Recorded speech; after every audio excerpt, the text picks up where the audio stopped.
हाँ दीदी। ये लो खाने का डब्बा। अच्छा जल्दी। अरे रुको, ताला तो लगाने दो। हम कब तक आपका उंगली पकड़कर चलते रहेंगे? हम कुछ चले जाएंगे। इतनी बड़ी हो गई हो कि अब अपनी माँ का फिक्र करना भी बुरा लगता है। अगर आपको हमारी फिक्र होती ना माँ, तो हमें संगीत से दूर नहीं करती हैं। संगीत क्या, इन्होंने तो हमको पापा से भी दूर कर दिया है। चलो बब्बी।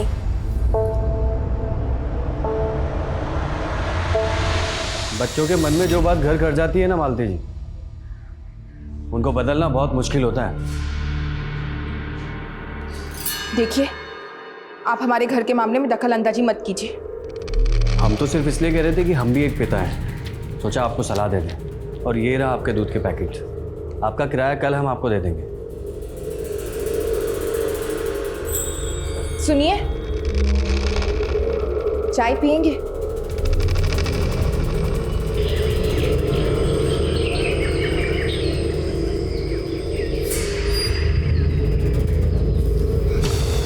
दीदी, अगर स्कूल की छुट्टी पर हम घर नहीं पहुंचे तो माँ को जवाब देना मुश्किल हो जाएगा। देख बबली, आज चाहे कुछ भी हो जाए, पर हम पापा को अपने साथ लेकर ही जाएंगे। फिर चाहे उसके लिए हमें कुछ भी क्यों ना करना पड़े, और माँ को हम कुछ भी बोल देंगे। अभी चल। आखिर कब तक हम नारियों को ही अग्नि परीक्षा देनी पड़ेगी? पापा क्या हुआ, काहे हंस रही हो? पापा अपनी ये साड़ी क्यों पहन रखी है? अरे का बताए बिटुआ, हमारी जो नाटक वाली अभिनेत्री है ना, वो पड़ गई है बीमार। तो हम सोचे कि हम ही अभिनेत्री बन जाए। अब तुम्हारी अम्मा तो हमारी अभिनेत्री बनेंगी नहीं ना। हम अभिनेत्री बन जाए? पापा, हम दोनों ने सोचा है कि बबली सिंगर बनेगी और हम एक्ट्रेस। अच्छा, और अभी जो आप बोल रहे थे ना, हाँ? वो सब हमने याद कर लिया है। हम आपको करके दिखाएं? हाँ चलो बाबा, देखते चलो। हाँ बेटा, सुनाओ। आखिर कब तक हमको अग्नि परीक्षा देनी पड़ेगी? क्या एक नारी का संसार में यही अस्तित्व है?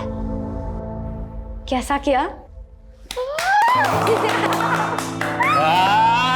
शाबाश! अरे ये दोनों बिटियां हमारी देखना नाम रोशन करेंगी।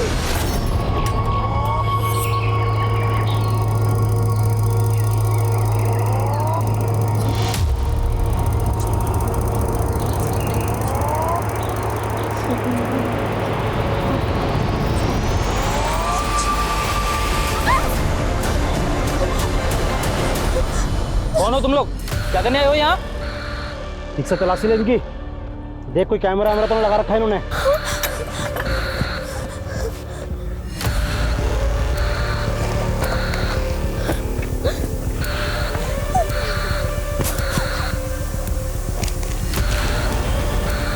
इसमें तो नक्शा है। कहाँ से आया नक्शा तुम्हारे पास? किसने भेजा जासूसी करने के लिए? देखिए, हम कोई जासूस नहीं है, हम बस हमारे पापा को ढूंढने आए। आप प्लीज हमें यहाँ से जाने दीजिए। नमस्ते दीदी। क्या हो रहा है यहाँ पे? बुरा मत मानिएगा मालती जी, पर आपने खुद ही अपने पैरों पे अपने हालात की कुल्हाड़ी दे मारी। आपको ये सिंदूर, ये मंगलसूत्र उतार के फेंक देना चाहिए और बोल देती सबको कि मर गया वो, तो आपकी बेटियां इस पे भरोसा कर लेती। कुलदीप जी, आप हमारी दुविधा को नहीं समझ पाएंगे। लेकिन आपकी बेटियां जो समझ रही हैं वो बहुत हानिकारक है आपके लिए।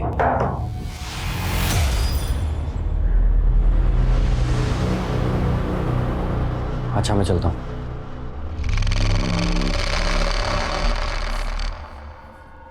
वो मालती जी, हम दीप्ति को स्कूल से घर ला रहे थे तो ये बोली बबली को किताब लौटाना है। वो चाची, आज बबली और स्वीटी दीदी स्कूल नहीं आए ना, तो सोचा ये किताब बबली को देते हुए चली जाती हैं। ये क्या बोल रही हो दीप्ति? वो दोनों तो सुबह स्कूल के लिए निकले थे। नहीं चाची, वो दोनों तो स्कूल आए ही नहीं थे।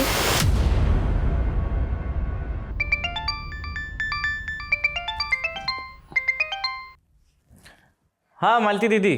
मधुकर, स्वीटी और बब्बी तुम्हारे यहाँ आए क्या? नहीं तो वो दोनों यहाँ पर नहीं आई। सुबह स्कूल के लिए निकले थे दोनों, लेकिन स्कूल पहुंचे नहीं और कहीं मिल भी नहीं रहे हैं। क्या? देखो, हम लोग वहाँ पर अभी पहुँचते हैं, आप घबराइए नहीं।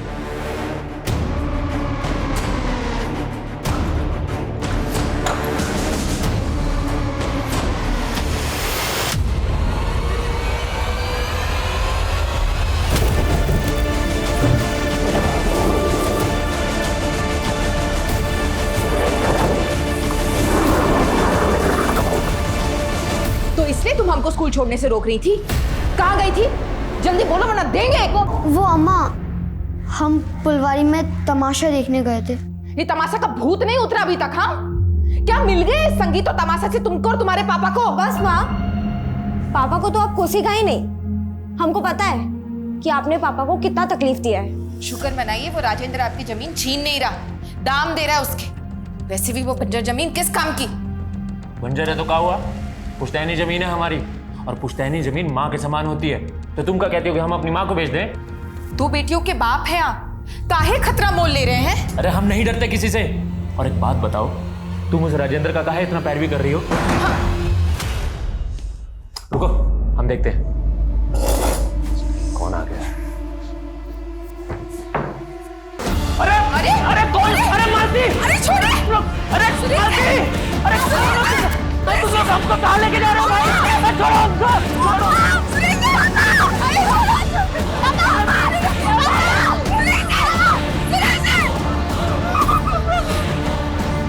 बेटा, तुम दोनों हमको गलत समझ रही हो। तुम्हारे पापा हमारी वजह से तुमसे दूर नहीं हुए।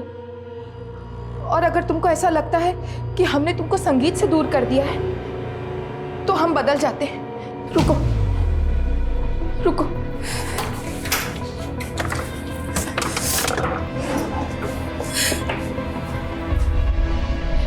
ये लो, तुम्हारी जो मर्जी आए वो करो, लेकिन अपनी माँ को मत कोसो।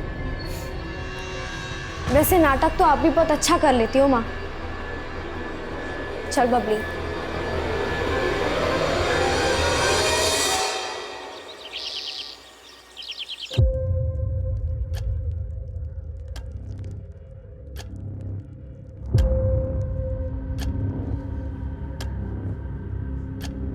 स्वीटी, बबली,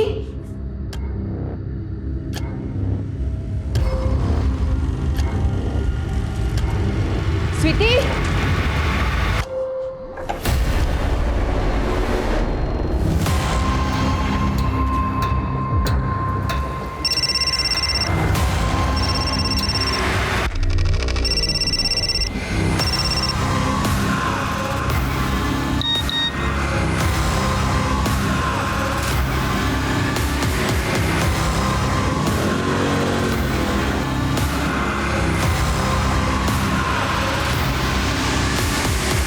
सुबह तो हमने देखा था उन्हें, जब हम दुकान खोलते थे यहीं से जा रही थी।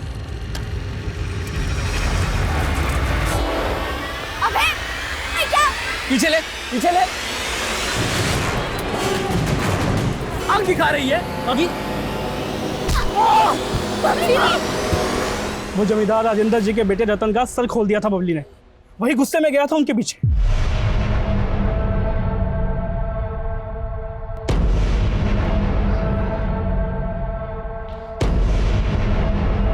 अरे वाह मालती,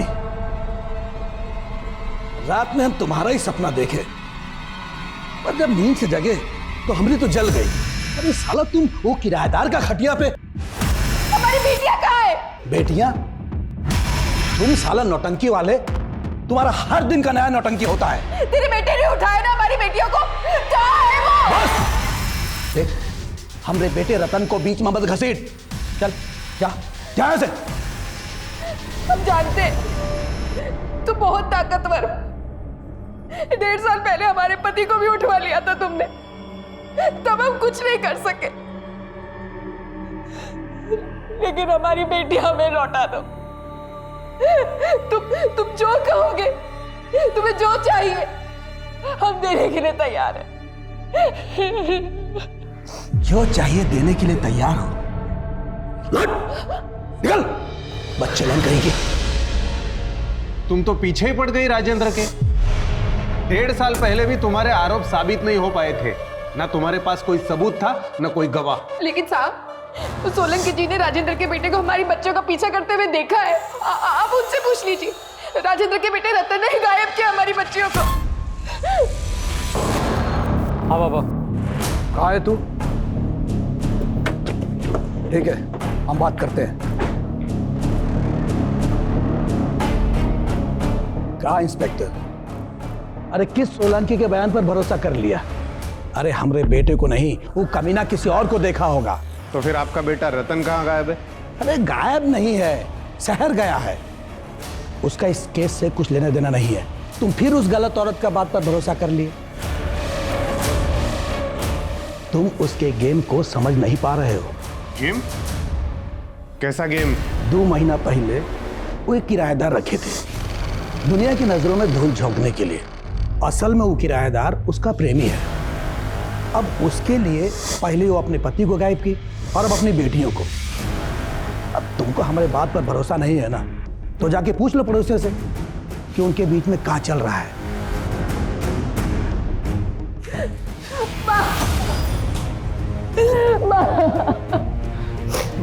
दीदी हिम्मत रखो दीदी, कल भी तो दोनों लौट कर आई थी ना, देखना आज भी लौट कर आ जाएंगे। तुम चिंता मत करो। हाँ मालती, भगवान पे भरोसा रख, दोनों बहनें जल्दी लौट आएंगी। हाँ बैठ बैठ, आ जा।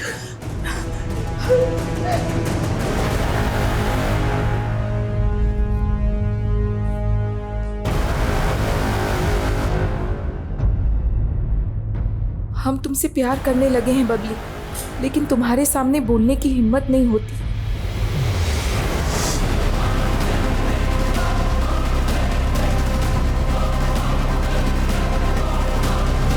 यहाँ रुकना हमारी सारी प्लानिंग बर्बाद कर सकता है, इसलिए हमें रूट बदलना होगा। दीप्ति, तुम ये किताब देकर गई थी हमको, इसमें ये निकला है। क्या है ये? कुछ भी मत छिपाना हमसे। तो चाची ये किताब हमें जतिन ने दी थी बबली को देने के लिए। कौन जतिन? हमारा सीनियर था, पर फेल होके बबली की क्लास में आ गया था। पर उसके पापा के डेथ के बाद उसने पढ़ाई ही छोड़ दी। ये क्या बात होती है जतिन? हमारे भी पापा हमारे साथ नहीं रहते हैं, तो क्या हमने स्कूल जाना छोड़ दिया?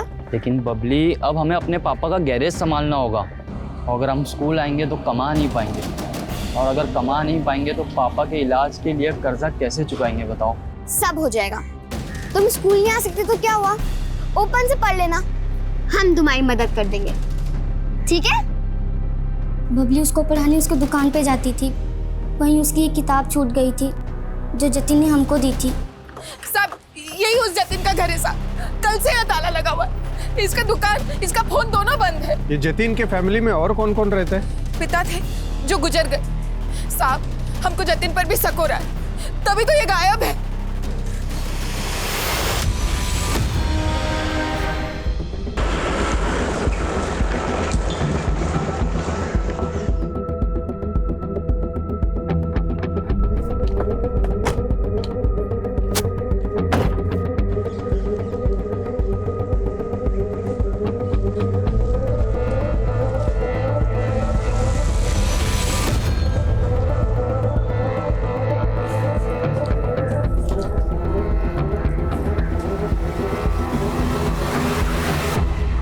सर, ये ज़मीन स्वीटी और बबली के पिता सुरेश के नाम है, जो 1.5 साल पहले सस्पिशियस सर्कमस्टांसेस में गायब हो गया था। सुरेश की पत्नी ने इल्ज़ाम लगाया कि राजेंद्र ने सुरेश को अगवा करके ये ज़मीन अपने नाम करके उसे कहीं मार के फेंक दिया, लेकिन उसकी लाश अभी तक कहीं नहीं मिली। और इस बार भी उसने राजेंद्र और उसके बेटे रतन पर ही अपनी दोनों बेटियों के कत्ल का इल्ज़ाम लगाया। किसी सोलंकी नाम के आदमी ने गवाही दी थी कि उसने रतन को इन दोनों लड़कियों के पीछे जाते देखा था, लेकिन लोकल पुलिस ने उसकी गवाही खारिज कर दी। तुमने तो बताया था उस समय तुमने चश्मा नहीं पहना था। हाँ सर।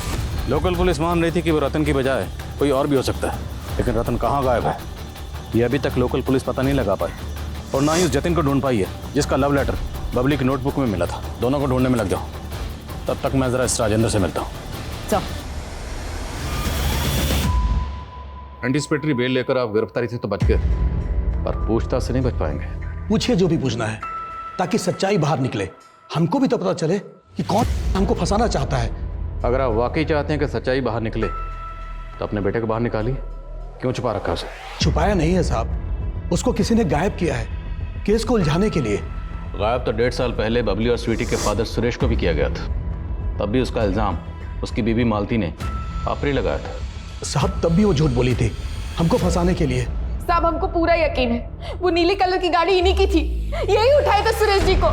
इंस्पेक्टर, ये हमसे जमीन का पैसा एडवांस लेकर अपने पति को मना नहीं पाई, और अब कुछ भी बक रही है। बक तुम रहे हो। एक मिनट, तुम तो बोल रही थी उन आदमियों के चेहरे ढके हुए थे इसलिए तुम चेहरे देख नहीं पाई।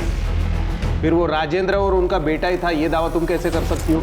उस औरत को दुखियारी समझने का गलती मत कीजिए। वो औरत और उसका आशिक किराएदार मिलकर ये षड्यंत्र रच रहे हैं। वो औरत उसके प्रेम में पड़ के पहले अपने पति को निकल गई और अब अपनी बेटियों को।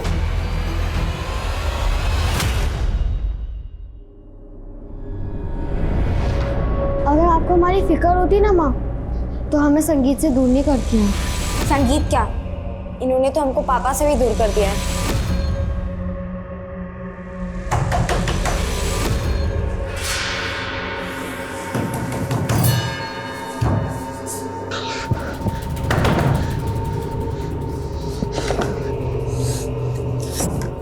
आपसे कहा था ना, आप जाइए यहाँ से। अगर वो उठ गई तो अच्छा नहीं होगा। जाइए, निकलिए यहाँ से, जाइए।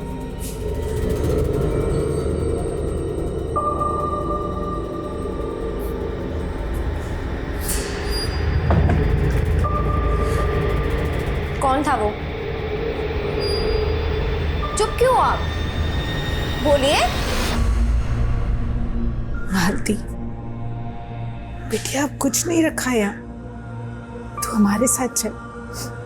हाँ दीदी, इस घर में रहोगी तो इन यादों से कभी निकल ही नहीं पाओगी। हम इस कोप से कभी बाहर नहीं निकल सकते। हमें दोषी है सारी बर्बादी के। हमें कहीं शांति नहीं मिलेगी।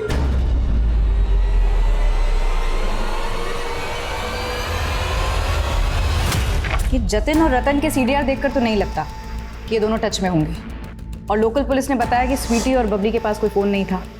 मैम, रतन का फ़ोन बंद हुआ था नीम कला में, जबकि जतिन का फ़ोन बंद हुआ था शिवपुरी में। पता करो ये दोनों कहीं इन्हीं जगहों पर तो नहीं है। मैम, शिवपुरी में जतिन के एक चाचा का घर है, हो सकता है माची पाप। गुनहगार कोई भी हो, मालती जी बख्शा नहीं जाएगा। पर हमें पता चला है कि आपका कोई किराएदार भी था, तो काफ़ी दिनों से नज़र नहीं आ रहा। कुलजीत, आपको उस पर शक नहीं? हमको सबसे पहले उसी पर शक हुआ साहब। स्वीटी और बबली जब गायब हुए तो उसके घर पर ताला था। वो हमारा फ़ोन भी नहीं उठा रहा था। फिर बाद में हमको फ़ोन कर कर ऐसा घुमा दिया उसने कि हम कुछ समझ ही नहीं पाए। अरे बबली और स्वीटी को ढूंढने में हम जी जान लगा देंगे मालती जी, आप बिल्कुल भी फिक्र मत कीजिए।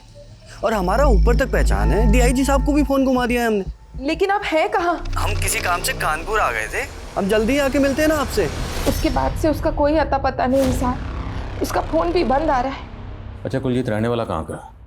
आपने रेंट एग्रीमेंट तो बनाया होगा? हाँ हाँ साहब, उसका आईडी का फोटोकॉपी और एग्रीमेंट है हमारे पास।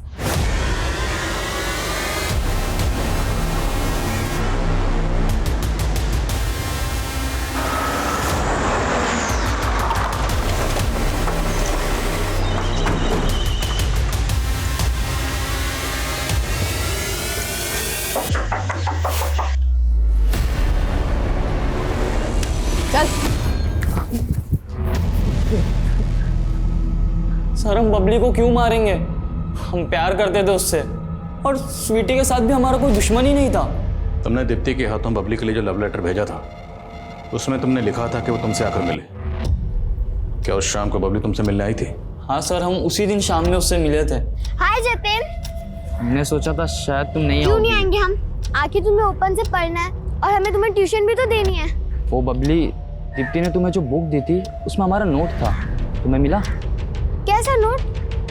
वो तुम घर जाके देख लेना। अच्छा ठीक है, हम घर जाके देख लेंगे। वो जतिन, हम कह रहे थे कि इस पेपर में एक वैन का नंबर है, पता करके बताओ ना कि ये वैन किसके नाम से रजिस्टर है।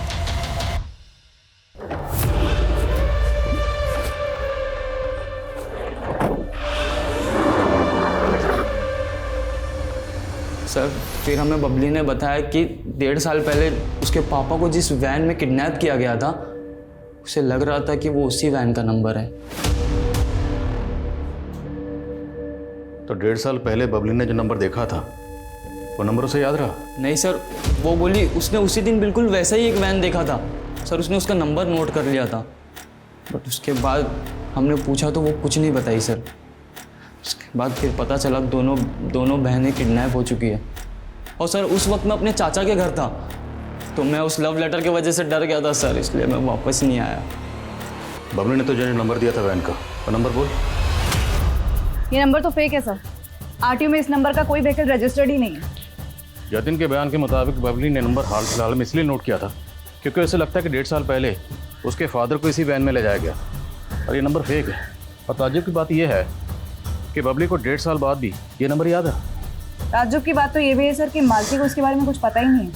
अगर जतिन सच कह रहा है तो मतलब साहब वो बच्चियाँ अपने फादर की तलाश कर रही हैं और मुमकिन है कि शायद यही उनके कत्ल की वजह रही। 1.5 साल पुराना सुरेश मिसिंग केस बारीकी से स्टडी करो। सर मालती के किराएदार कुलजीत ने जो रेंट एग्रीमेंट दिया था उस पर जो नेटिव एड्रेस है वो फेक है सर, और उसने जो आधार आईडी दिया था वो भी फेक है सर। फेक है? जी सर। और सर हैरानी की बात तो ये है कि उसकी आधार आईडी पे जो नंबर है वो किसी कुलजीत नाम की औरत का आधार नंबर है। अब उनको काम पर लगाओ, पता लगाओ ये कुलजीत सिंह कौन है। सर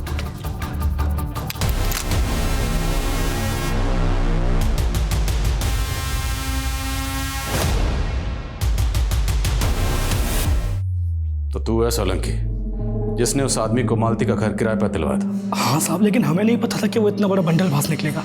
क्या मालूम तू भी उसकी बंडलबाजी में शामिल हो? नहीं साहब, हम तो सिर्फ मालती की मदद करना चाहते थे, लेकिन हम हैरान तो तब हुए जब उनकी बेटी अपना कमरा किराए पे देना ही नहीं चाहती थी। वहाँ उस कमरे से हमारे पापा की यादें जुड़ी हैं। वहाँ पापा रिहर्सल करते थे। हाँ माँ, उस कमरे में हम किसी को नहीं रहने देंगे। कमरा अगर किराए पर नहीं चढ़ाया ना तो घर का खर्चा चलाना मुश्किल हो जाएगा। माँ लेकिन हम कह रहे हैं वहाँ नहीं बस कुछ नहीं सुनना है हमको, चलो अंदर जाओ। सब बच्चियां गुस्सेल जरूर थी लेकिन बहुत मासूम थी।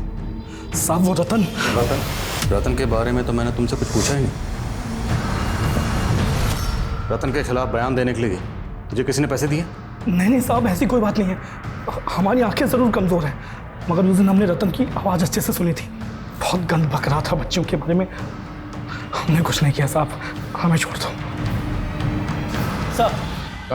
सर वो ओरिजिनल कुलजीत जिसकी आईडी का इस्तेमाल उस किराएदार ने किया था, मैंने उसके बारे में पता लगाया सर। उस कुलजीत की 2 साल पहले डेथ हो चुकी है। मतलब उस किराएदार ने एक मरहूम औरत की आईडी का गलत इस्तेमाल किया? रतन की क्लियर? नहीं सर, फिलहाल कुछ नहीं पता चला। पता लगाओ वो कहाँ है। राजेंद्र को लगता है कि उसके बेटे रतन को कहीं गायब किया गया है, पर पूरे चांसेस हैं कि इसने खुद ही अपने बेटे को कहीं गायब किया हो। सभी रिश्तेदारों और दोस्तों से पता करो, पता लगाओ रतन कहाँ है। सर, स्वीटी और बबली की पोस्टमार्टम रिपोर्ट, दोनों की रिपोर्ट में जमीन आसमान का फर्क है। स्वीटी की मौत सर पर चोट लगने से हुई और बबली की स्ट्रैंगुलेशन से। स्वीटी की मौत बबली की मौत से 24 घंटे पहले हो गई थी। बबली का गैंग रेप हुआ, लेकिन स्वीटी की रिपोर्ट रेप कंफर्म नहीं करती। पर हाँ सर, स्वीटी सेक्सुअली एक्टिव थी। ये कैसे मुमकिन है? दोनों बहनें एक साथ गायब हुई, एक साथ पेट पर लटकी हुई मिली, फिर दोनों की पोस्टमार्टम रिपोर्ट में इतना फर्क कैसे? और स्वीटी का सेक्सुअली एक्टिव होना, तो क्या स्वीटी की लाइफ में भी लटका था?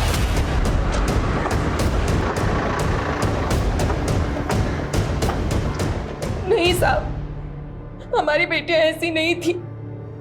उनका किसी लड़के के साथ चक्कर नहीं था। हो सकता है स्वीटी के साथ कभी किसी ने कुछ गलत किया हो, घर में या मोहल्ले में, या फिर आपकी गैर मौजूदगी में उस किराएदार ने। नहीं साहब, हम उनको कभी घर पर अकेला नहीं छोड़ते थे। आपके घर पर कौन कौन आता था और दोनों बहनें कहाँ कहाँ जाती थी? स्कूल के अलावा दोनों बहनें बस अपनी एक सहेली दीप्ति के घर ही जाती थी। हाँ सर, बबली और स्वीटी दीदी हमारे यहाँ पढ़ने आते थे। क्या बबली की तरह स्वीटी का भी कोई बॉयफ्रेंड था? हाँ सर, स्वीटी दीदी सूरज भैया को लाइक करती थी। सूरज? कौन सूरज? सूरज भैया तो स्वीटी दीदी के पापा के नाटक मंडली में काम करते थे। साहब, सूरज हमारे घर के बरामदे में ही सोता था, अनाथ था। सुरेश जी बहुत मानते थे उसको। है कहाँ है सूरज आजकल? सर आप गलत समझ रहे हैं सर, हम और स्वीटी सिर्फ अच्छे दोस्त थे। सिर्फ अच्छे दोस्त थे या बहुत करीबी दोस्त थे? तुम्हारे और स्वीटी के बीच में जिस्मानी ताल्लुकात है ना? नहीं सर, हमारे बीच में ऐसा कुछ भी नहीं था। और तुम स्वीटी से अक्सर मिलते थे ना? मिलते थे या नहीं? हाँ सर। तो स्वीटी से आखिरी बार मुलाकात कब हुई थी? इतना तो याद ही होगा। वो दिन मैं कभी नहीं भूल सकता, क्योंकि उस दिन स्वीटी बड़ी अजीब अजीब बातें कर रही थी। सूरज, तुम अपने ब्लॉग की न्यूज़ ढूंढने के लिए इधर उधर घूमते रहते हो। क्या तुम हमें बता सकते हो कि इस एरिया में लोग कहाँ रहते होंगे? और सर फिर हमने उसे देवली जंगल पहुंचने का नक्शा बना कर दिया था, और फिर पता चला कि स्वीटी और बबली उस दिन देवली जंगल गए थे। देवली जंगल? हाँ सर। और सर, स्वीटी और बबली की हत्या के एक दिन पहले स्वीटी का हमारे पास फ़ोन भी आया था। स्वीटी, हमको तुम्हें देवली जंगल के बारे में बताना ही नहीं चाहिए था। तुम क्यों खतरा मोल ले रही हो? देखो सूरज, हम तुमसे अभी बात नहीं कर सकते और कल जल्दी सुबह हम और पब्लिक तुमसे मिलने आएंगे। लेकिन सर स्वीटी कभी आई ही नहीं, फिर हमें उनकी हत्या के बारे में मालूम पड़ा। बेवकूफ बना रहा है। स्वीटी के पास कोई फोन नहीं था। सर फोन कैसे नहीं था? हम तो आए दिन स्वीटी से फोन पर ही बात करते थे। हम झूठ क्यों बोलेंगे साहब? स्वीटी के पास फोन था ही नहीं। स्वीटी के पास फोन था। सूरज ने हमें जो नंबर दिया हमने पता लगाया, वो नंबर स्वीटी का ही है। लेकिन ये बात आपने हमें नहीं बताई। और भी बहुत कुछ है जो आपने हमें नहीं बताया। क्या नहीं बताया साहब? आपकी बेटियों को लगता था कि आपके पति बागियों के कब्जे में है, ये आपने हमें नहीं बताया। आपकी बेटियां देवली के जंगल में गईं, ये बात आपने हमें नहीं बताई।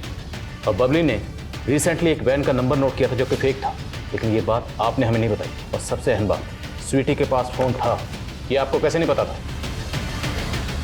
नहीं पता चला साहब, क्योंकि वो हमसे बहुत सी बातें छुपाने लगी थी, क्योंकि उनका भरोसा उठ गया था अपनी माँ से। हम अपने आप से हार गए थे साहब, हार गए थे। मालती जी, पहली में बात मत कीजिए, आंसू पोंछिए और मेरे सवाल का जवाब दीजिए। आपके पति सुरेश कहाँ है? साहब, 1.5 साल पहले तक हम यही सोचते रहे कि वो राजेंद्र मार दिया उनको, लेकिन फिर 3 महीने बाद कुछ ऐसा हुआ जिसकी हम कभी कल्पना भी नहीं किए थे।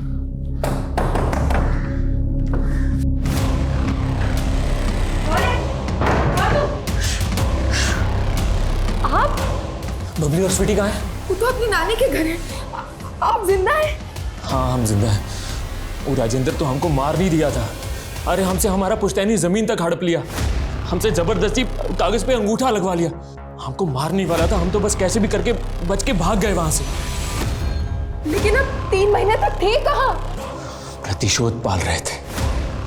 हमको पता चला मालती कि हम अकेले नहीं हैं, हमारे जैसे और भी सैकड़ों लोग हैं जिनको ये राजेंद्र जैसे पूंजीवादी लोग कुचल देते हैं। लेकिन अब हम बदला लेंगे उनका, उन सब का बदला। हम नहीं चाहते थे कि उनका साया भी बबली और स्वीटी पर पड़े। नहीं मिलने दिया उनको हमने हमारी बच्चियों से। आपसे कहा था ना, यहाँ आना है तो साथ छोड़ना होगा। हमको तुम्हारा प्रवचन नहीं सुना, हम अपनी बेटियों से मिल रहे हैं। हटो यार। और मिलकर क्या कहेंगे उनको कि उनका बाप एक कलाकार से बागी बन गया? आप जाइए यहाँ से, अगर वो उठ गई तो अच्छा नहीं होगा। जाइए, निकलिए यहाँ से, जाइए।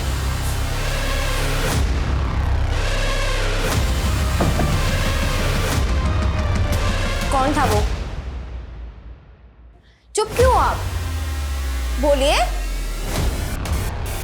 आप पापा को धोखा दे रहे हो। नहीं स्वीटी, वो कोई गैर मर्द नहीं था, तुम्हारे पापा ही थे। अगर वो हमारे पापा थे तो हमसे मिले बिना क्यों चले गए? क्योंकि अब हम उनसे कोई रिश्ता नहीं रख सकते, बागी बन चुके हैं वो। हम तो कठोर बनकर सुरेश जी से दूरी बना ली, लेकिन हमारी बेटियां ये दूरी बर्दाश्त नहीं कर पाई। वो तो हमको ही दोषी मानती रही, उनको उनके पापा से दूर कर दिए थे हम। लेकिन हम तो हैरान है ये जानकर कि वो दोनों खुद से अपने पापा की तलाश में के घर जाने का कोशिश की। अब सुरेश कहाँ है? हमको नहीं पता साहब, पिछले 3 महीने से हमने उनका शकल भी नहीं देखा।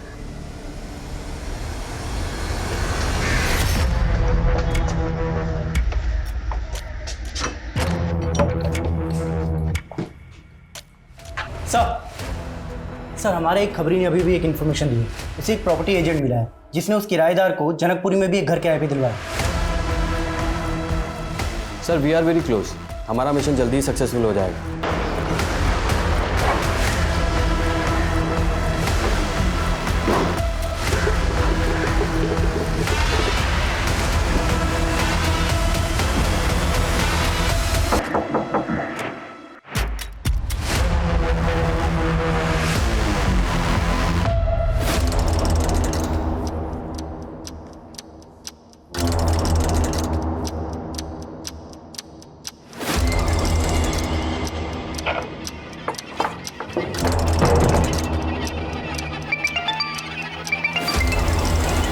Yes, sir.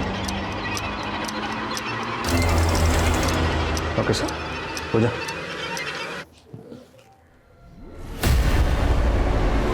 Vinod Sharma, undercover agent हूँ।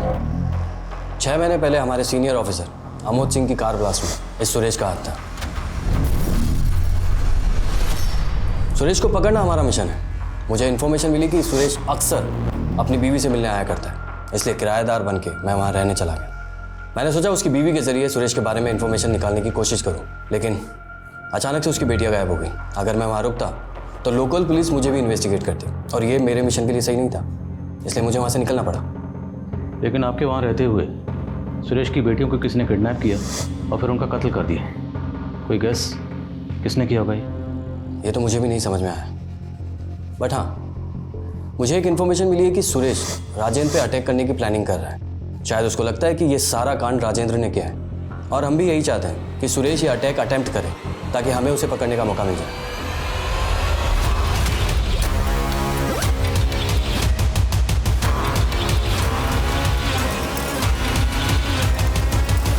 सर सर सर आपको कुछ गलत फहमी हुई है सर। सर नहीं सर, हम मानते हैं सर, हम उन पे थूक दिए थे, गाली भी दिए थे सर। जब वो बबली हमारे सर पे मार के भागी तो हम उसके पीछे भी गए थे, लेकिन सर हम ना ही उसका रेप किए ना ही उसे टांगे। सर तूने कुछ किया नहीं किया सर। तो गायब क्यों हुआ था? बोल सर। वो पापा बोले कि हम गांव जाते तो अंदर हो जाते। क्या कहते सर, आप हमारा विश्वास कीजिए सर, हमने कुछ नहीं किया है। और सर उस दिन तो हमें वो लड़कियां भी नहीं मिली थी, वो हाथ से निकल गई थी सर।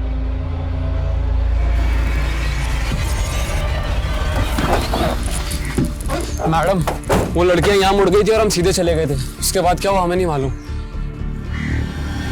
लेके जाओ इसे। अगर ये लड़का सच बोल रहा है तो पता करो उस दिन वो दोनों बहनों को यहाँ किसी और ने देखा था क्या।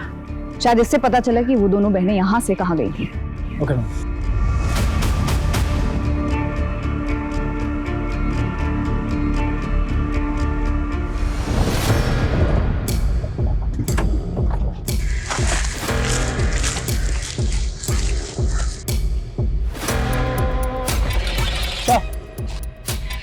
उस तरफ एक स्ट्रक्चर है।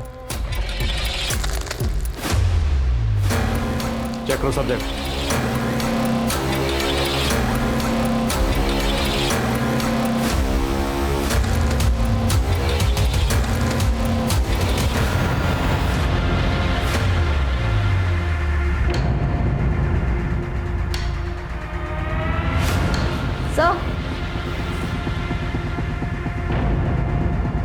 सर ये तो स्वीटी का फोन है। इस जगह का जो भी मालिक है हाजिर करो उसे। सर बोलो।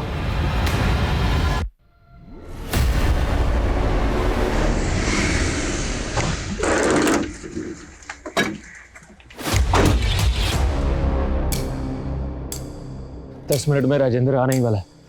आज तो हम उसका काम तमाम करके ही हटेंगे।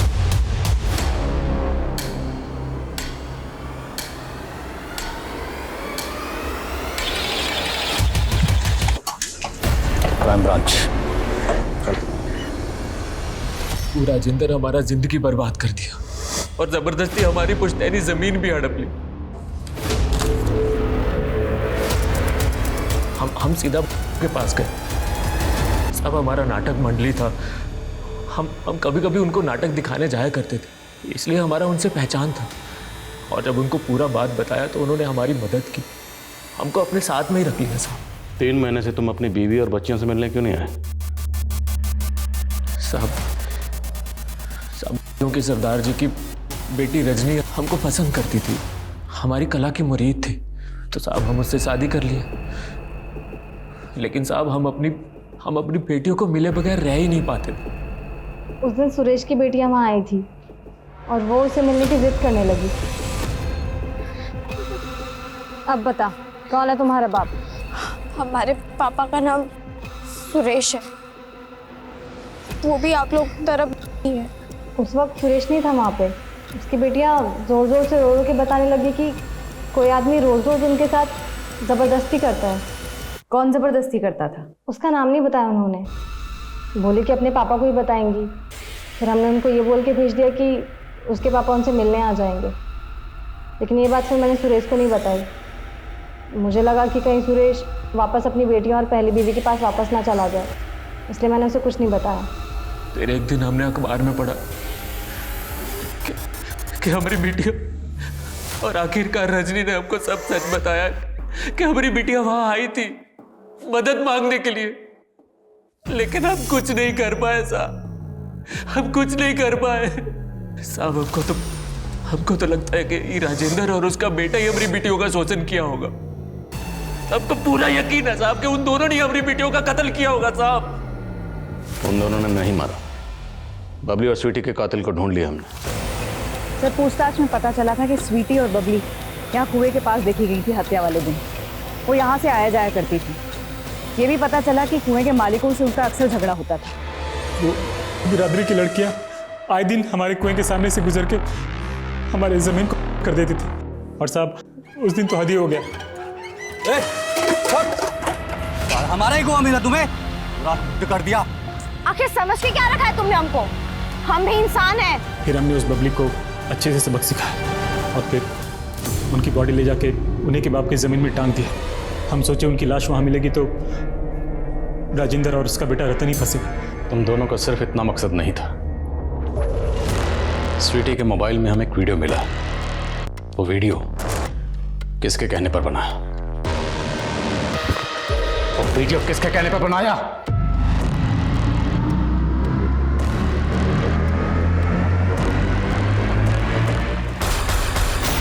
स्वीटी का वीडियो तूने बनाया था ना? उसे हर रोज फोन भी तू ही करता था ना? सुरेश जीजा गायब हो जाने के बाद राजेंद्र के डर से दीदी दोनों बहनों को हमारे यहाँ छोड़ दी थी। एक दिन हमारी माँ और वो छोटी वाली बबली बाजार गए थे। हम थोड़ा सा बहक गए थे। वो किसी के सामने मुंह ना खोल पाए, इसके लिए हम उसका वीडियो रिकॉर्ड कर लिए थे और फिर रोज़ हम उसको डरा धमका के उसके साथ। लेकिन एक दिन बबली हमको देख ली थी। वीडियो वायरल हो जाने के डर से वो अपनी माँ के सामने कुछ नहीं बोली और दोबारा अपनी माँ के पास लौट गई। फिर कुछ दिन बाद हमको पता चला कि वो दोनों बहनें अपने पापा को ढूंढने निकली है। हमें लगा कहीं वो अपने बाप के सामने मुंह ना खोल दे, वरना उनका बाप हमें जिंदा नहीं छोड़ता। मिश्रा हमारा जानकार है। उस दिन उसके हाथ से स्वीटी का मर्डर हो गया था। डर के मारे वो हमको फ़ोन कर दिया। हमने मिश्रा के डर का फ़ायदा उठाया। हम नहीं बोला था उनको कि दोनों बहनों को टांग दे, और उसके बदले में हमने कुछ पैसे भी दिए थे मिश्रा को। खुद अपनी सगी भांजी के साथ दुष्कर्म किया।